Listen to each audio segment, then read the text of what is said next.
Welcome to the house. The one they talking about. Word of mouth. The boxing playhouse, without a doubt. All the latest and greatest boxing news, that's what it's all about.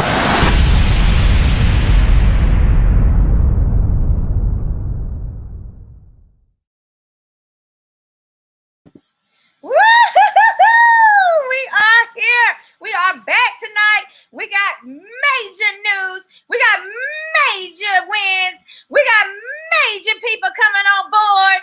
And this is Sequoia Aya. And this is Emilio Santana. This is our After Dark series. But this is a special edition, baby. Because tonight, we got our man Ty Tomlin in the house. Fresh off that minute knockout. What's up? Congratulations. Yeah. Oh, thank y'all so much. I appreciate y'all. Oh, yeah, definitely. So that was a great win. I mean, where do we go next? What do you want next? Who do you want next? The question is, what's next for us? We planned on taking a break, waiting for some management promotional opportunities to come in. We've been waiting on that for a while. They say 10's a magic number. We're there now, so our phones are open. Okay. Hey, I know it's only a matter of time, but today we got those type of boxers that's, thinking about being independent. I think you got what it takes to be independent. That way. We've made it work so far, so if we keep on running with it, that might be in the options too. Yeah, it allows you to flex and go back and forth with these different major promotional companies. So tell us about your win. Well, I got him out. What was it? 55 seconds was the official time. I came out there, just planned on starting slow, but applying a little bit of pressure. And as soon as I caught him with the first good punch, I could tell he didn't like it. So I put together a combination, touchdown to the body, and I just saw his whole facial expression change. Y'all know I'm one to work the body. I always go back to that.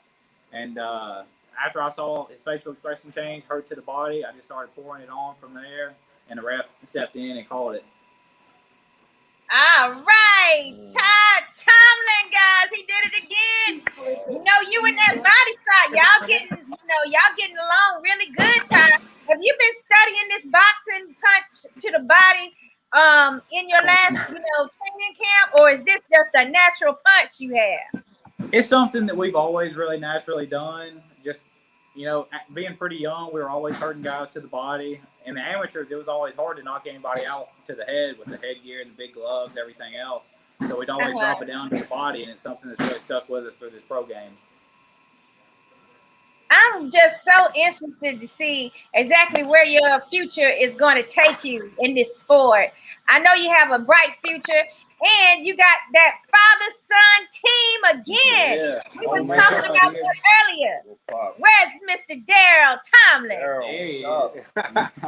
I'm right here. That's my fam. Hey, I'm pretty proud of him for sure. We didn't really have a game plan going in. I said, fill him out, see what he's got. But he hit him with something and hurt him early. And, the short fuse came out after that. Once he hurts somebody, it's on then. Absolutely. I've never seen a ref pull him off of somebody. But I wanted him to go ahead and touch the canvas. But, he pulled him off. So that's the way we're going to work it. Okay, so Darryl is basically saying that the ref saved his opponent. Yeah. More or less. It was going to be bad. Be good. He was good. He was about to get that short fuse. I wanted to make it a longer fight, and I wanted to showcase my abilities. Every time I get on these TV fights, it's always a fast fight. I don't ever get the chance to really show my skill set to everybody watching, which is unfortunate, but we can't make them come out and fight us and last. So the faster I get them out, the better it is for us. Absolutely. And that's like an impressive win when you're doing that television time. It's like you got to get them people out of there quick. So we're so proud of you. I just wanted to know, where do you guys want to see Ty go next? Is it a step up from here? Are you guys ready for that? Or are you still trying to gradually build Ty's experience and skill level with each fight? Well, we've been fighting the 500 opponents for a while now. So we're going to quick it up a little bit. we're gonna get those guys that have that 75%. You know, we want the 7-2s, 8-2s. You know, are we ready for a world champion? No, he's 21 years old. We're not naive enough. Yeah, we're not naive enough.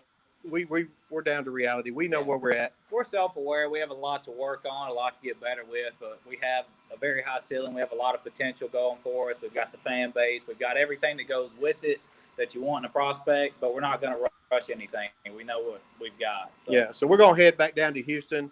We're going to work with Bobby Benton some more.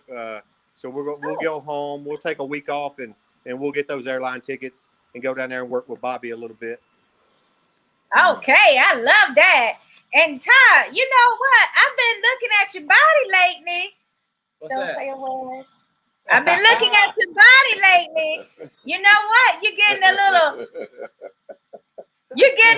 grown there. You know, you're getting a little swole. What's going on? I mean, do you feel the difference in your body, kind of like, you know, changing into your man body?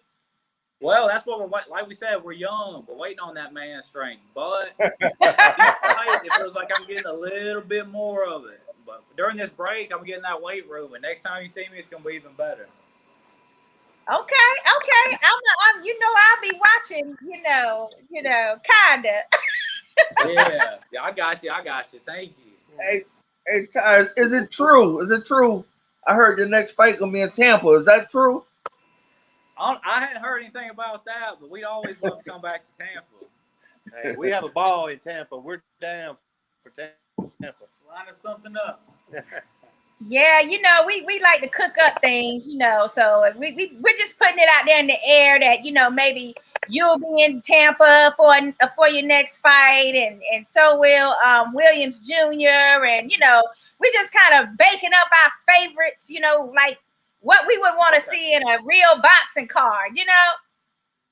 Got a few comments here. You know, PlayHouse is one of our favorites, and we thank you guys for giving Short Fuse the attention you do. You know, you got to go at this thing with an army of people to make it, and y'all are part of that, and we appreciate it. Hey, thanks so much, Darryl. Anytime. Thank you guys for being such sports about it and supporting us back. That's what it's all about. That's what real people do. They support each other. Mark, yeah, we're very proud, loyal. Very loyal folks. That's the background. So, PlayHouse and Short Fuse team forever. All right. We got some comments. What's our first comment? Yeah, Mark Anthony said he's very proud of you guys. Keep up the good job. Oh, yeah. Good work. They're all boxing family too, and we love them. Just coming down there, fighting on the same cards and everything. We've become pretty close just through social media and everything else. So thank you. Another great father-son duo. You know, great fighter, great people. Yeah, he looked amazing in his last performance too. We thought he had the decision. But, yes. Judges didn't see it that way. We didn't agree with them, but they're boxing family to us. Absolutely. And, you know, sometimes they just don't get it right. Boxing politics, right? Unfortunately, that's a common thing in boxing. Lord. Yeah. Mark said they got a fight card in May. I guess he want to know if y'all want to jump on that card in May in Tampa. Hey, we weigh in all the options. Yeah, absolutely. We take all the options we can get and put them all together and see what we come out with. Okay, we're ready for that. And we got Donnie Hall. He says, the people show we see ya. All right. Yeah. Alfredo Ayala. He says, muy bieno. I don't know if he talked. I think he talking to me. I'm sorry. I hope he ain't talking to you guys. I don't know.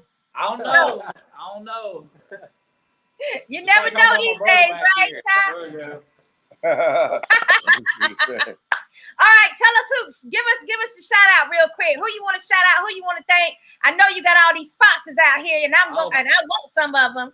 But who? Trying to list off all my amazing sponsors, we'd be here all night. So I'm just gonna make that broad.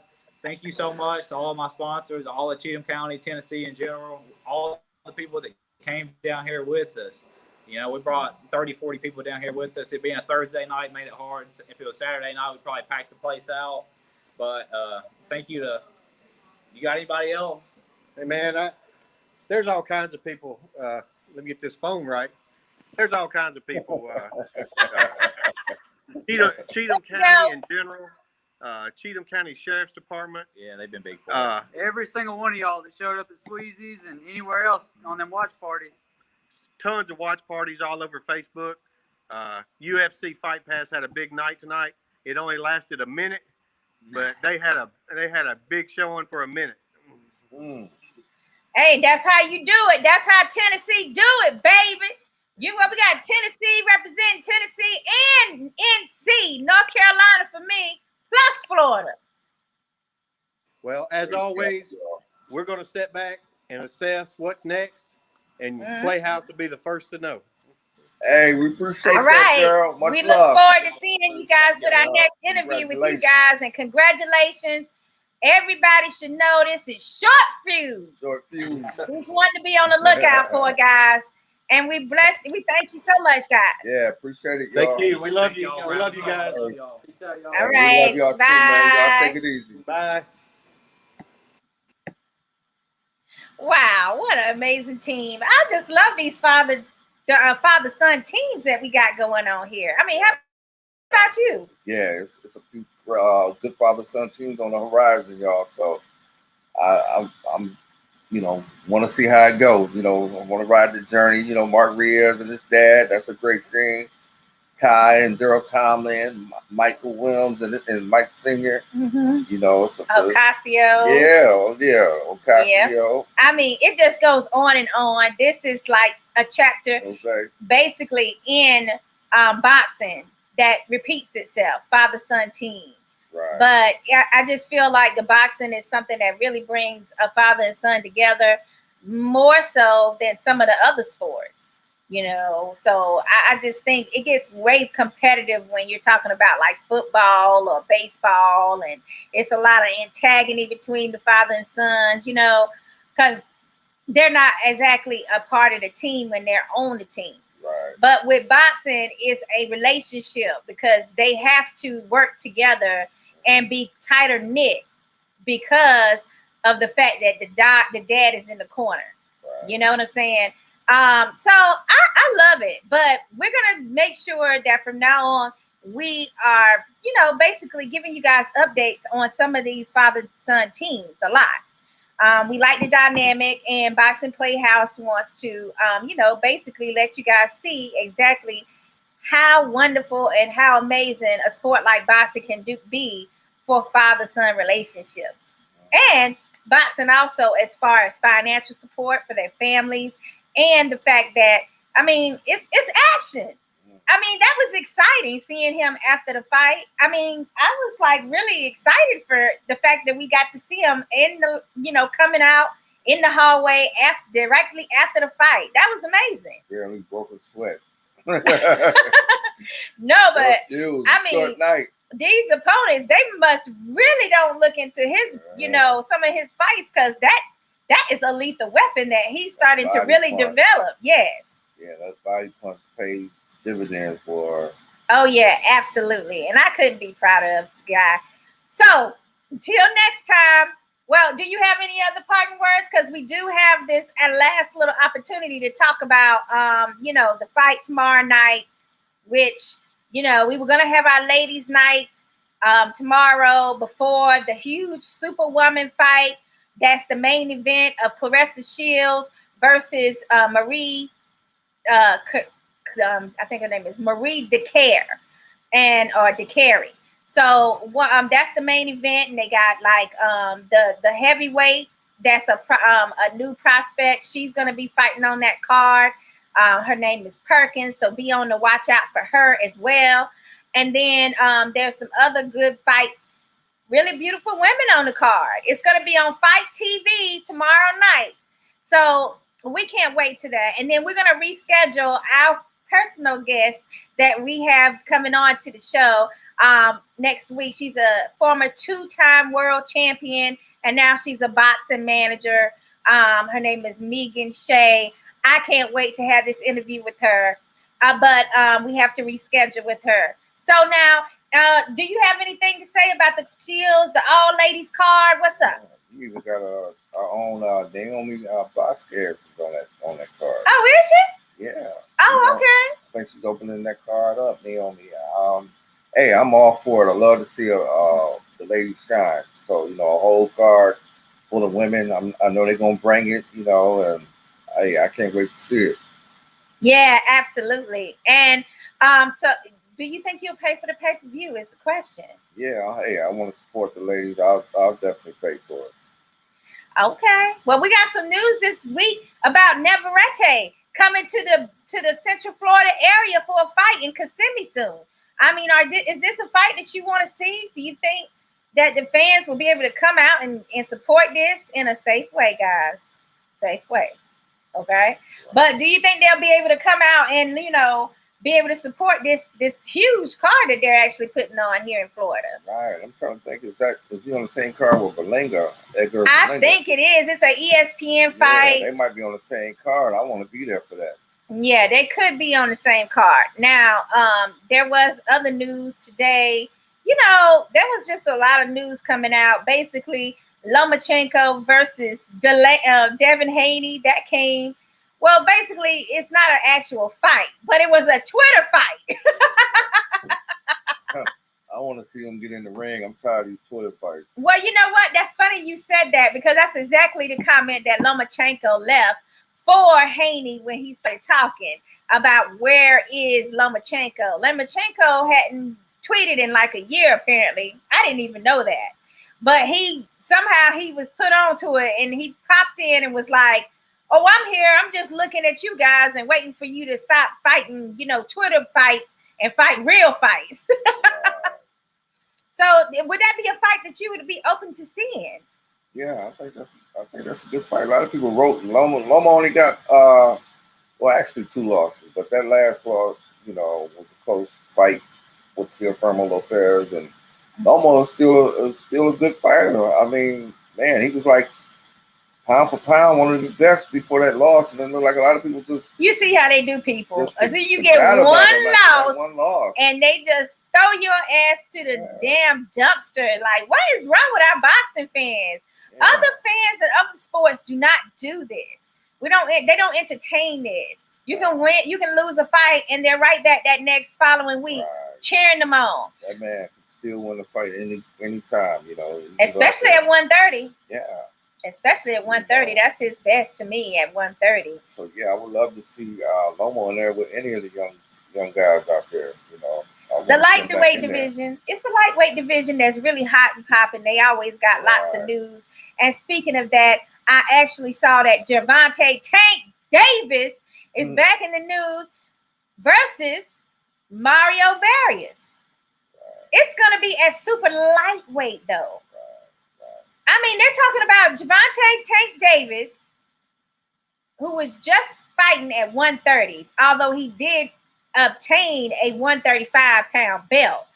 But now they're talking about him being at 140. Oh. What do you think? Man, it sounds like a little lack of discipline going on right there to me. You want to jump up, man. And the Barrios looked good in this last fight. Let me stop his opponent. He looked pretty sharp in this last fight. Tank, I don't know, man. Before he go up, I would love to see him kind of clear out the division that he's in before he starts. I feel like, don't you feel like this is like a Mikey Garcia all over again, where he's at the right weight to catch everyone, and he's jumping over it? Yeah, you got all that talent right there, man. And then a lot of fighters, once they go up and come back down, that's just, to me, don't be the same. Yeah, it don't be the same. You need to just go on and get discipline. I feel like there's some lack of discipline going on, and not making weight, and it sounds like a lack of discipline, man. I think that's his weight down there, that lightweight. That's, to me, I think that's the best weight for him, really. Yeah, I think he's a little small for 140, but if they partner him up with Mario Barrios, it's not a huge size difference. But this is a fight that they're thinking of having this summer. Well, it's reportedly in the works for this summer. It's going to be Barrios has a WBA regular belt at 140. So this would be an opportunity for Gervonta Tank Davis basically to grab another belt. And because he has the WBA also, but at 130 and a WBA at 135. So if he's able to grab Barrios's belt, it will be another WBA belt at 140. So you see what I'm saying? Like he will be a multi-division champion by doing this. So I understand why they're taking this risk, but there is still lots of competition at 135 that I'm really excited about seeing Gervonta be in. Okay, so the next news was there is a PBC on Fox Sports 1 card that's going to be April 17th. And it's going to include the return of Tony Superbad Harrison, Mr. Made in Detroit, baby. And it's going to be him returning. It doesn't say who he's going to probably be fighting. Oh, yes, it does. Check this out. It says Tony Harrison making his awaited return against Bryant Perella from here. Yeah, he's from Sarasota. Perella, the gentleman. Right. Yes. Okay. So that's going to be interesting for sure because they're both like very skilled boxers. You know, they like to, they have more, you know, a lot of skill sets in that two belt. Right. So it's going to be like skill versus skill. I mean, my money's on Detroit, unfortunately, but I got to root for my Florida people. Now, that's fam. So this is another situation where I'm going to be like on the edge of my seat because I really want Harrison to perform well. It's actually his first fight since he lost the rematch with Charlo. Yes, it is a comeback. So, well, it's also the first fight without his father being his coach. I think that's more of something that's probably been on his mind. So we got Chordell Booker continuing his rise against Nate Gallimore. So they're bringing Nate Gallimore back again. And you never know when you get the right Gallimore, you in trouble. Yeah, Nate can punch, man. They got some power, so. Yeah, we have to see how Booker can handle that. Yeah. And then there's also a Joanne and Cosby defending his IBF title against Jonathan Rodriguez. So this is going to be a really nice card that they announced for April 17th. So make sure you guys put it on your calendar. Now, you know, we got some different issues about this Canelo situation that developed since last Thursday. And the Yildirim fight has had such a backlash, I feel. I mean, you can tell me if I'm wrong, but the Canelo fight actually has gotten, you know, Mauricio in hot water with WBC. It don't seem like Mauricio was going to take all that heat, you know, and really came out and took a stand and was like, no, this is a fight that Canelo wanted. But, you know, it's still questions out there about how much leverage Canelo might have over these sanctioning bodies. So what do you think about that whole political situation? Like, yeah, I don't like the politics in boxing. I wish everything was just, you know, I wish there was just one or two champions. You know, all these politics involved with the WBC, and you know, it's a lot of money involved. I know Canelo generates a lot of money for the WBC, but it's, you know, it's just a lot of favoritism. It's like they let Canelo call all these shots, and you know, everybody can't do it. It's just ruining. To me, it's ruining boxing. And you let, you know, you start having favoritism, letting the guy, you know, who generates all this money make these calls and pick who he want to fight. And, you know, I know Canelo's got, you know, a good resume for a lot of good fighters. And, you know, I know you want to have a couple gimme fights here and there, but, you know, I just don't like the whole politics, you know, with the boxing thing, you know. I agree. I mean, sometimes it just gets so overwhelming, all this extra boxing politics and things going on behind the scene. I mean, we knew in, you know, previous years, you know, you had the mafia influence in boxing a lot. And now that that's kind of died down, now we have this other type of politics that comes into play with these sanctioning bodies and these belts. I know personally that Mauricio and the WBC do a lot of great things for former athletes, for people in need, families with injuries. I mean, it's a lot that is done that is positive, and it seems that people only want to talk about the negative things that occur. You know, in boxing, it's hard to keep a clean record, and when I mean a clean record, I mean it's hard to keep yourself in a moral authority role where you're on the positive side of that, because there's always some type of centrifugal type, you know, negative force that's trying to interfere with this boxing game. So I think people have to take a look at what just happened with Canelo and the WBC situation and realize, like, you know, if you stay true to yourself and you know something is not really right, it's best that you go ahead and say, you know what, I'm going to just pass on this situation. Let me just, you know, I know you want the money. I know it's hard to pass up some money, but when you know something is morally not right, and it's so funny how when you do things that are not morally correct, that shit comes back to bite you in a different way. You know, apparently from some of the sources I have in media, there wasn't hardly anyone there at the fight.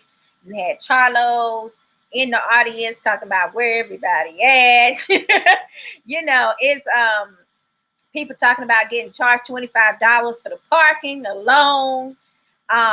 You know, you got the YouTube stars getting in the ring trying to, you know, harass Canelo. I don't know what that was about. So, I mean, it's a lot of cleaning up that Canelo, he has to realize he's the face of boxing. And, you know, some of the things that might be acceptable when you are a lower tier boxer, it's just not going to fly with him.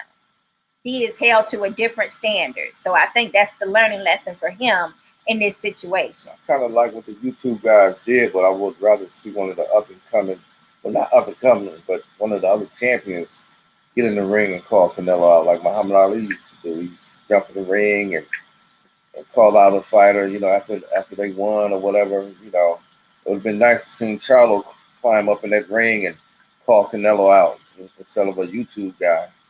Yes. I understand exactly what you're saying. They had a couple of people out in the audience that would have really been a special moment had they at least allowed them to come out and say, hey, you know, I know you about to fight BJ Saunders and all that, but here I am. I'm ready for you too. Like that would have. Andre was there too. Demetrius Andrade. You had Jamal Charlo. I mean, I don't know who else was there that was in that particular weight class zone. But still, it would have been a great thing. Like, yeah, you let these YouTubers get in the ring and be like, hey, what's up with, you know, what's their names? I forgot. The YouTubers. Jake Logan. Jake and Paul Logan. But you wouldn't let, you know, a Charlo or an Andrade, which would be a real fight situation. You didn't give them any time. As a matter of fact, I don't remember even seeing their faces, you know, on the DAZN card. They didn't even pan over to show them. They made a mistake and caught Bud for a split second, and then they panned away. Yeah, they made a mistake and caught Bud. Bud was in the audience. I think Danny Garcia was there as well. So, you know, they don't want to give no airspace to other boxers. And this is a part of that boxing politics crap that we fans have had it up to here with. You see these major guys in the audience to yo, I don't even want to say it. I'm going to pass, but DAZN, you saw these major boxers in the audience at your event. And instead of you letting people know, hey, we got this person here in the audience. We got Danny Garcia over here. He's in the audience tonight to support other boxers. You know what I'm saying? Like, instead of them doing that, they wanted to pretend that none of them were in the audience, especially Charlo and Andrade. And Andrade is actually a member of the, you know, he's Matchroom. So make it make sense. So it's a lot of protection going on that's unnecessary because Canelo can fight some of these guys, and I mean, he would be the winner every time on his own merit. Stop this bullshit. Did I put it the right way? I couldn't have said it no better. Okay, so you know, did you have any other news before we go? No, that's it for me. Okay, I'm just taking one little quick look at what else we might have had. Oh, Carl Froch. You remember Carl Froch? Yeah. Carl Froch had said earlier this week, I wish he'd call me out talking about Jake Paul. Easy money. All them YouTubers are easy money. Let's be honest. Come on, they can't fight. Jake Paul, Logan Paul. I have got absolutely no interest unless they want to call me out, and I'll go and smash them all to bits. Damn. Carl Froch was in the mood, wasn't he? All right, so we got our ladies' night. This is Women's Month. March. The month of March is Women's Month. Okay, Women's Awareness. So we did want to give a little shout out to Rose Trentman. She is our lady of this week, highlighting her as the first New York commissioner of female persuasion. And she did it the longest, apparently, with over 15 years in that position. Isn't that wonderful? Yeah, great. She did way better than the guys. And I love that when that happens. So we want to send out love and shout outs to Rose right now. She's in New York still, loving her New York. And then let's see, the only other thing that we wanted to talk about, let's see, I think, we did have a situation where Billy Joe Saunders was really the super middleweight champion. Did you know that? He has a title? He has that WBO belt. I mean, I didn't know that. I literally didn't know that. And when did he pick that belt up? I think it was some kind of somebody else fought for the belt, a vacant belt, I believe. That's why Canelo called himself unifying his belts. Okay. He wants to get that belt, and then he wants to fight Caleb Plant in September. Well, let's see. Have all the belts. They got someone called Zach Parker, who's an international UK person, as number 2. As the number 1 contender. Then they got Danny Jacobs as number 2. Then they have number 3 as David Lemieux. Number 4 is Adas Yerbasinali, who has a WBO Global Championship, and he's from Kazakhstan. You know, the Kazakhstan area is coming up really hot since Triple G. And then we got as number 4, that was number 4. Number 5 is Eric Bazinian from Canada. I mean, we got, you know who number 8 is? Who's number 8? Edgar Berlanga. Oh, he's so he's coming up that ranks really fast on these guys. So, I mean, it looks like he's going to have to fight one of these 4, 5, or 6, rankings. And that fight David Lemieux, 2 hard hitters. Okay, that would be a number 3 versus a number 8. Would it happen? Could it happen? It was a good fight for Berlanga. Fight with David Lemieux. You want him to step up, huh? Hey.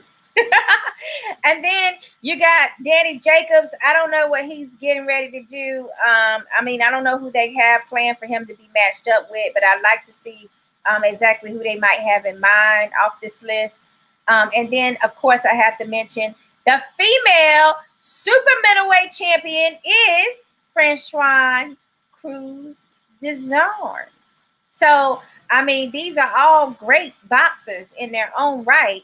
BJ Saunders versus, Canelo with his WBC title. And, of course, their number 1 contender is David Benavidez, guys. That's right. He's back at number 1 contender status. But will they match him up with someone else that is also at the top of the food chain? That's the question. And I don't know why, but do you know who is sitting at number 2 right now? Don't tell me the guy that Canelo fought. You are absolutely correct. That's exactly who it is. They stack him at number 2 above David Lemieux right now. If you go check out the rankings, shout out to Lucas Biggers for going and pulling up this information for us and letting us know over at my colleagues Heavy Bag Boxing. And Anthony Darryl, he over her. He's over Anthony Darrell, who just had a matchup at number 4. Number 5 is Daniel Jacobs. Number 6 is Callum Smith. And then they got number 7 as a Uzbekistan guy, Abdigofunov. Sorry, Mr. Azbek. I'm sorry. I couldn't pronounce your last name. But, I mean, I'd rather see Azbek up here above a Yildirim at this time. I think it's like 2 back-to-back losses and a loss to Chris Eubanks Jr., which, by the way, I don't even see Chris Eubanks Jr. on this list. How the hell is Yildirim number 2? I have to say that. But, okay. So those are like little factoid checks and news for the night. We thank you so much for joining us. We want to send out our love, shout outs, thanks, and congratulations to both of our father-son teams for the night over in Biloxi, Mississippi. That would be Ty Tomlin and Michael Williams Jr. Until tomorrow, actually, because we're going to have a special edition of Ladies Night, actually during the evening before the huge women's boxing card, Superwoman, baby. It's coming up tomorrow night, and I've got to hype that up. You know that, right? I mean, I got to be there for the ladies. I know you there for the ladies. Yeah. I know you more than there. I mean, that's and I mean, they got some eye candy for you on this card too, you know. So you're gonna enjoy it. I don't mind you looking. I don't know why some women have a problem with their man looking. I don't really have a problem with it. I don't. Maybe I'm just too secure. Maybe I should be suspicious. What you think? Chime in if you think I should be suspicious of Emilio watching this ladies card.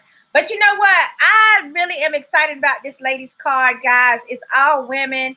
It's only $29.99 on Fight TV. You got to check it out. You got to support the ladies. If you claim that you are a boxing fan, then why wouldn't you also be a boxing fan of females in the sport, especially when they show out a lot on these men folks on the card?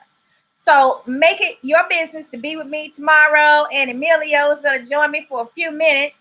And what we're going to do is just run through this card and hype these girls up for all the damn hard work and dedication they give to the sport of boxing too. So until then, we'll check you out next week. Thank you so much for all your love and support of Boxing PlayHouse. Our fans, you guys are the best.